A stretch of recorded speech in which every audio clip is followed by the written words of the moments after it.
پورا دین ہے جس کے اندر نماز بھی آتی ہے، روزہ بھی آتا ہے، معاملات بھی آتے ہیں، زکوٰۃ بھی آتا ہے، ہمسایوں کے حق بھی آتے ہیں، گلی کی صفائی بھی آتی ہے۔ تمہارے گھر سے اٹھنے والی شور کی آوازوں سے ہمسایہ تنگ ہے تو پھر بھی تم دین نہیں سمجھے۔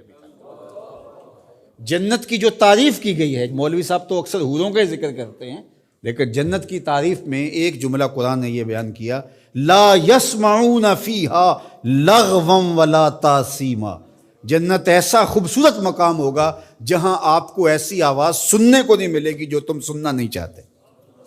یہ ہے جنت، جو تمہاری طبیعت پہ شاک ہو، تمہارے کانوں پہ بوجھ ہو، تمہاری سماعتوں کے اوپر گراں گزرے، تو جنت میں تمہیں وہ بھی سننے کے لیے نہیں ملے گی۔ تو میں اپنے مبلغین سے، خطباء سے کہتا ہوں کہ فل ساؤنڈ کیا ہوا ہو اور ایکو بھی اس کی فل کی ہوئی ہو اور چھوٹا سا کمرہ ہو اور آپ آگے منہ رکھ کے زور زور سے بول رہے ہیں اور لوگوں کے دل ڈول رہے ہیں اور آپ سمجھتے ہیں یہ تبلیغ کر رہے ہیں۔ یہ تبلیغ نہیں، یہ بدتمیزی کر رہے ہیں آپ۔ اللہ نے قرآن میں بولنے کا بھی سلیقہ سکھایا ہے، کہا کہ تمہاری آواز بہت بلند نہیں ہونی چاہیے، بدترین آواز فرمایا گدھے کی آواز ہے، وہ چیختا ہے، چلاتا ہے۔ تو کبھی ضرورت کے تحت آپ بلند بولیں تو وہ امر آخر ہے۔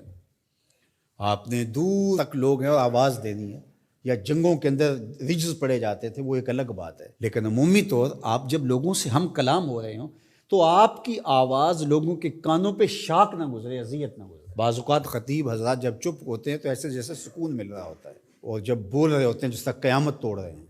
تو یہ کیا ہے؟ جنت کی یہ تعریف ہے، لا یسمعون فیہا لغوا، اس میں لغو بات سننے کو نہیں ملے گی۔ تو یار پوری زندگی کو، پوری دنیا کو جنت نہیں بنا سکتے، مسجد کوئی بنا دو جو ہے ہی جنت، جنت کا ٹکڑا ہے، ریاض الجنہ اس کو کہا گیا ہے۔ تو دین ایک مکمل اور پورے پیکج کا نام ہے۔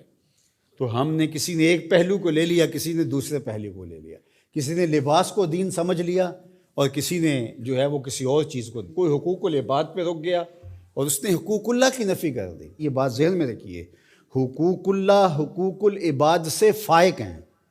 یہ عمومی طور پہ کہا جاتا ہے حقوق اللہ کی خیر ہے، حقوق العباد کا خیال رکھو۔ تو یہ بات ذہن میں رکھیے کہ جو حقوق اللہ ہیں وہ فائق ہیں حقوق العباد سے۔ بندے کے حق اللہ کے حق کے برابر کیسے ہو سکتے ہیں؟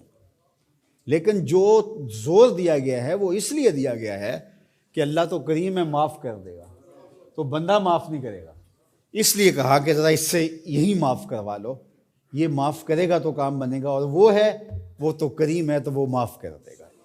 تو اس کا یہ مطلب نہیں نکلتا کہ اس کے حق کوئی کمزور ہے، اس کے حق بندے سے فائق ہیں، اوپر ہے۔ تو اس لیے یہ بات ذہن میں رکھیے کہ دین ایک مکمل، کامل، اکمل اور پورا پیکج ہے جس کے اندر سارے پہلو پائے جاتے ہیں، اور ہم ایک پہلو کو بعض اوقات لے لیتے ہیں اور ایک پہلو کو نظر انداز کر دیتے ہیں۔ اسی طرح دین کا کام کرنے والے بھی، ایک تنظیم ایک پہلو کو اجاگر کر رہی ہے، دوسرے کو چھوڑ رہی ہے، دوسری ایک کو اجاگر کر رہی ہے، دوسرے کو چھوڑ رہی ہے۔